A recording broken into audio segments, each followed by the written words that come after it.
이 사람이 혼자 지방으로 내려가겠다고 결정을 했을 때 우리 사연자분한테 같이 내려가자라든지 이런 의사는 밝힌 적이 없어요? 그냥 일방적으로 다 결정하고 나 내려갈 거니까 헤어지자 이거예요?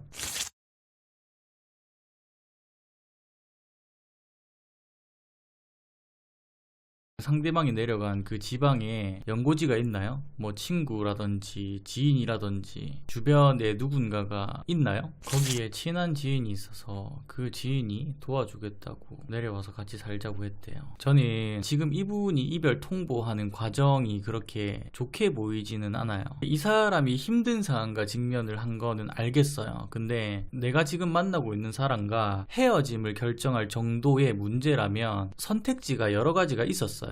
이분이 아버님이랑 다투고 도저히 한 집에서 같이 못 살겠다라고 생각을 했을 때 두 번째로 생각을 한 게 뭐냐면 도와주겠다고 내려오라고 얘기한 친구한테 연락을 했을 겁니다. 그리고 이 사람과 얘기를 해서 알겠다 내려갈게 라고 결론을 내린 순간 우리 사연자분과 헤어져야겠다라는 결론이 나온 거예요. 여기서 제가 불쾌한 게 뭐냐면 우리 사연자분과 헤어져야겠다라고 결론을 내렸을 때 선택지가 여러 가지가 있단 말이에요. 근데 이 선택지들을 다 배제하고 그냥 헤어져야겠다라고 결론을 내리고 통보를 해버린 게 굉장히 불쾌하다는 거예요. 내가 도저히 아버지랑 한 집에서 못 살겠다라고 결정을 했을 때 그 다음에 우리 사연자분과의 관계를 어떻게 할지에 대한 고민을 했어야 되거든. 근데 이게 제일 뒤로 밀려 있어요. 지금 우리 사연자분의 위치를 제일 뒤로 밀어놓고 여기서 우리 사연자분한테 그 어떠한 선택지도 주지 않았어요. 나 지금 집안일 때문에 힘들어 뒤지겠고 니한테 신경 써줄 여유 안 될 것 같으니까 헤어지자, 이런 느낌이라서 제가 지금 굉장히 불쾌한 감정을 느끼는 것 같습니다. 그렇게 내려가고도 5, 6개월을 계속 만났어요. 근데 제가 계속 저한테 소홀한 게 서운함을 많이 느끼게 됐고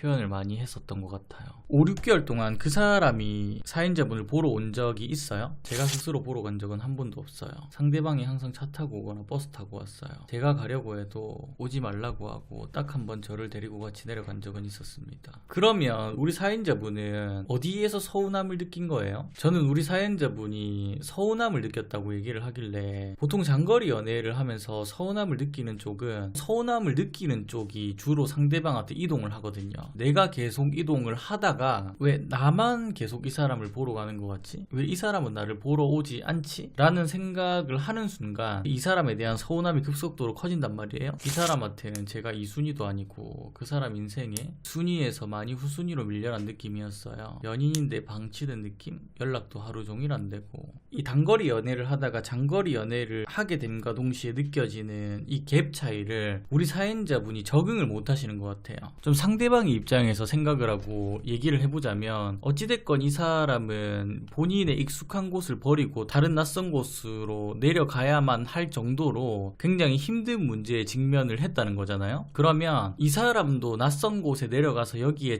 적응하기까지 시간이 필요해요. 지금 말씀하시는 것만 보면 사연자분이 말씀하시는 것만큼 상대방이 우리 사연자분을 그렇게 뒤로 밀어놓는 느낌은 아니에요. 만약에 이 사람이 진짜 우리 사연자분을 소홀히 생각하고 방치하는 느낌이었으면 보러 오지도 않았을 거예요. 우리 사연자분이 지금 이 사람과 관계를 유지하면서 서운함을 느끼는 부분이 제가 봤을 때는 어찌됐건 이 사람과 연애를 시작했을 때 장거리가 아니라 단거리로 연애를 시작했고 이때 이 사람과 내가 주고받은 사랑이나 관계를 유지했던 방법들이 있다 보니까 거리가 멀어졌지만서도 이 방법을 그대로 지금 여기에 유지를 하려고 하다 보니까 이 사람이 변했다고 느끼고 이런 것들에 계속 서운함을 느끼고 있는 것 같아요. 이 사람이 변한 건 맞습니다. 근데 우리 사연자분에 대한 마음이 예전과 달라졌다라기보다는 살아가야 되는 삶이 바뀌었다 보니까 이 삶에 적응하기까지 우리 사연자분을 생각하는 비중이 줄었다라는 표현이 조금 더 정확할 것 같아요. 그 이후에도 제가 좀 구질구질하게 연락하고 울고 그래서 가장 최근에 연락했을 때는 이제는 저한테 정이 좀 떨어진 것 같은 느낌이었어요. 우리 사연자분 그 사람이 있는 곳으로 이동할 수 있어요? 제가 하는 일이 지역을 이동하기 어려운 직업이라 정말 현실적으로 바라봤을 때는 저도 내려가기에는 좀 버겁죠. 두 분은 5개월에서 6개월이라는 기간 동안 장거리 연애를 하셨는데 자잘구리한 트러블이 계속 있었고 이런 것들 때문에 우리 사연자분은 서운함을 느꼈고 결국은 이것 때문에 헤어진 거잖아요. 그러면 이 사람들은 최소한 장거리를 유지하면서 관계를 건강하게 이끌고 갈 수 있는 사람들이 아니라는 거예요. 우리 사연자분은 연애를 많이 안 해보셨나요? 써주신 사연을 봤을 때는 연애 경험이 그렇게 많지 않은 것 같아. 내가 좋아하는 연애를 처음 하는 느낌? 연애 경험 없는 거 맞아요. 제일 오래 만나고 서로가 첫사랑이라고 할 만큼 처음에는 진짜 엄청 뜨거웠어요. 우리 사연자분이 두 분의 관계가 엄청 뜨거웠다고 얘기를 하시는 걸 보면 계속 우리 사연자분은 상대방한테 우리가 뜨거웠을 때를 기준으로 두고 무언가를 요구를 했을 확률이 굉장히 높을 것 같습니다.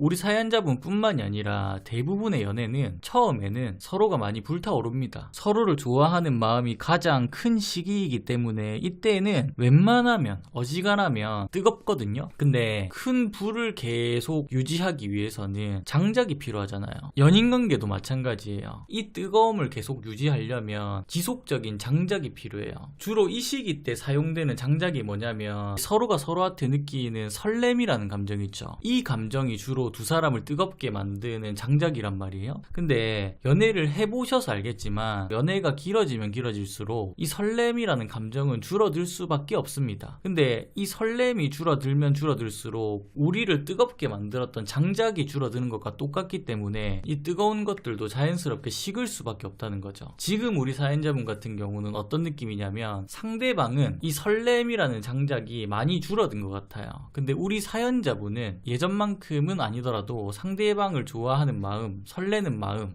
이 장작이 상대방에 비해서는 아직까지 많이 큰 것 같아요. 근데 문제는 이거죠. 예전에는 분명히 두 사람이 비슷한 장작을 넣어서 이 뜨거움을 유지를 했는데 어느 순간부터 나만 이 뜨거움을 유지를 하려고 하니까 시간이 지나면 지날수록 왜 나만 계속 이 뜨거움을 유지를 하려고 하지? 라는 생각이 듦과 동시에 상대방은 어느 정도의 장작을 넣고 있는지 자꾸 확인하려고 하게 되고, 이렇게 확인을 하는 과정에서 상대방이 나에 비해서 상대적으로 부족하다고 느끼게 되고, 부족함을 느끼는 순간 상대방한테 표현하게 되죠. 왜 이렇게 우리의 관계가 쉽게끔 방치하고 방관하는 거야? 이 말이 튀어나오는 거죠. 제가 이 얘기를 하는 이유는 뭐냐면 지금 우리 사연자분의 상대방뿐만이 아니라 다른 분을 만나도 항상 서로가 처음 만났을 때 느끼던 감정을 쭉 유지하는 경우는 잘 없어요. 그래프로 따지자면 처음에는 이 두 사람의 감정이 제일 높은 곳에 있다가 시간이 지날수록 서서히 떨어져요. 근데 이게 무한정 떨어지는 게 아니라 어느 일정선에서 유지가 된단 말이에요. 이 사람과 관계를 건강하게 지속하기 위해서는 처음 만났을 때 이 고점에 있는 이 감정이 중요한 게 아니라 우리가 저점으로 내려왔을 때 이때 쭉 유지되는 감정이 있죠. 이 감정이 집중하고 이 감정이 여기서 더 내려가지 않도록 유지를 하는 게 두 사람이 앞으로 관계를 얼마나 더 오랫동안 건강하게 유지할 수 있냐 없냐가 결정되거든요. 근데 문제가 뭐냐면 상대방은 지금 고점에 있다가 내려온 상태예요. 그리고 이 감정은 한번 내려오면 다시 올라가는 게 불가능에 가깝습니다. 근데 우리 사연자분은 왜 자꾸 여기에 있냐면 아직까지 상대방의 위치까지 내려오지 않아서 그래요. 만약에 우리 사연자분이 이분과 재회를 하잖아요. 그러면 결국 우리 사연자분도 여기로 내려와야 돼요. 왜냐면 내가 여기로 내려오지 않으면 이 벌어져 있는 감정의 차이 때문에 자꾸 상대방한테 서운함을 느낄 수밖에 없어요. 이 위치를 바꾸지 않은 상태에서 이 상태에서 재회를 하잖아요. 상대방한테 계속 요구를 할 겁니다. 야, 나 지금 여기에서 기다리고 있잖아. 내가 넣을 수 있는 장작은 다 넣었으니까 예전처럼 네 목만 넣으면 너도 다시 올라올 수 있잖아. 빨리 올라와. 근데 상대방은 다시 이만큼 올라갈 장작도 없을 거예요. 그렇기 때문에 이 사람이 올라오길 바라는 것보다 우리 사연자분이 조금 내려와서 이 사람과의 위치를 맞추는 게 조금 더 편할 겁니다. 우리 사연자분이 이렇게 계속 불타오를 수 있는 이유는, 뜨거울 수 있는 이유는 이렇게까지 좋아하는 사람이 처음이기 때문에 상대적으로 상대방에 대한 감정을 뜨겁게 만드는 이 장작이 많은 거예요. 근데 아까도 말씀드렸지만 이 장작은 무한하지 않아요. 상대방에 비해서 장작이 많을 뿐이지 우리 사연자분이 가지고 있는 이 장작 역시 무한하지 않아요.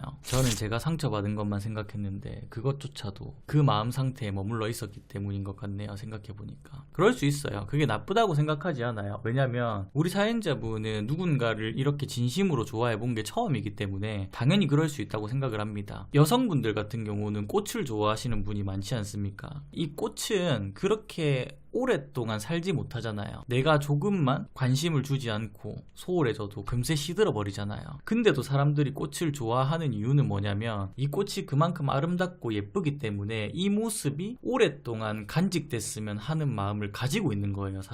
사람의 마음도 마찬가지예요. 근데 제가 살아보니까 세상에 영원한 건 없더라고요. 서로가 서로를 좋아하는 마음은 한결같을 수 있어도 서로가 서로를 좋아하는 이 마음의 크기 있죠. 이 크기가 항상 같을 수는 없는 것 같아요. 그래서 저는 관계를 유지할 때 항상 뭘 보냐면 서로가 서로를 좋아하는 마음이 유지되고 있냐를 더 중요하게 생각을 해요. 물론 서로가 서로를 좋아하는 마음이 크면 그만큼 이상적인 게 없어요. 근데 앞서 말씀드렸지만 서로의 감정을 불타오르게 만드는 장작은 한정적이기 때문에 결국은 처음과 같을 수 없다라는 결론이 나와요. 그래서 시간이 지나면 지날수록 서로가 서로를 좋아하는 마음의 크기가 줄어드는 건 막을 수 없기 때문에 우리가 멀리 생각해야 되는 부분은 뭐냐면 서로가 서로를 좋아하는 마음의 크기보다 서로가 서로를 좋아하는 마음이 오랫동안 유지가 되고 있느냐를 봐야 된다는 거죠. 제가 앞에 말씀드린 걸 적용하면 이렇게 생각을 할 수 있어요. 내가 상대방을 좋아하는 만큼 상대방이 나를 덜 좋아하는 것 같긴 하지만 이렇게 낯선 환경에 가서 일을 하는데도 불구하고 꾸준히 나를 보러 오는 걸 보면 그래도 나를 좋아하는 마음이 예전 같지는 않더라도 부족하지는 않구나라고 생각을 할 수 있거든요. 근데 우리 사연자분이 이렇게 생각을 못하는 이유가 뭐냐면 내가 이 사람을 좋아하는 마음 이걸 기준으로 두고 상대방의 마음을 바라보니까 자꾸 부족한 것밖에 안 보이는 거예요. 지금 이 사람이랑은 아예 연락을 못하는 상황이에요. 연락을 할 수는 있어요. 그러면 마지막이라고 생각을 하고 연락을 한 통 할 겁니다. 네 연락을 기다리겠다, 너를 기다리고 있겠다, 이런 말이 들어가면 안 돼요. 재회가 간절한 내 입장에서는 재회가 1순위일 수밖에 없는데 너를 기다릴 수 있다라는 이런 뉘앙스를 내비치는 순간 이 사람한테는 재회가 1순위가 아니게 돼요. 재회라는 게 참 웃긴 게 뭐냐면 항상 너를 기다리고 있겠다 라는 뉘앙스를 보이잖아요. 이 사람의 입장에서 생각을 해보면 나만 원하면 언제든지 연인관계로 발전할 수 있는 사람은 매력적이지 않아요. 결국 이 사람과 재회를 하기 위해서는 이 사람도 나와의 재회를 1순위로 생각하게끔 만들어줘야 되는데 이걸 만들기 위해서는 내가 이 사람과 재회를 하고 싶어도 지금 당장은 이런 마음들이나 이런 감정들을 스스로가 감출 수 있어야 돼요. 이렇게 연락을 보낸다고 해서 상대방한테 바로 반응이 오지는 않을 겁니다. 왜냐면 우리 사연자분께서 앞에 울고불고 매달리시고 이것저것 시도하신 게 많아가지고 이 사람도 우리 사연자분에 대한 빈자리를 느끼려면 상대방의 삶에서 조금 확실하게 빠져줄 필요가 있거든요. 그러니까 이 시간 동안은 상대방한테 그 어떤 반응이 오지 않더라도 너무 거기에 흔들리지 않고 본인의 시간을 조금 보내셔야 돼요. 그 연락을 보내고 난 순간부터는 진짜 이 사람과 헤어졌다, 앞으로 못 볼 수도 있다 라는 각오를 하시고 이 사람이 나라는 사람의 빈자리를 느낄 때까지 힘들겠지만 그 시간을 조금 잘 버티셔야 합니다.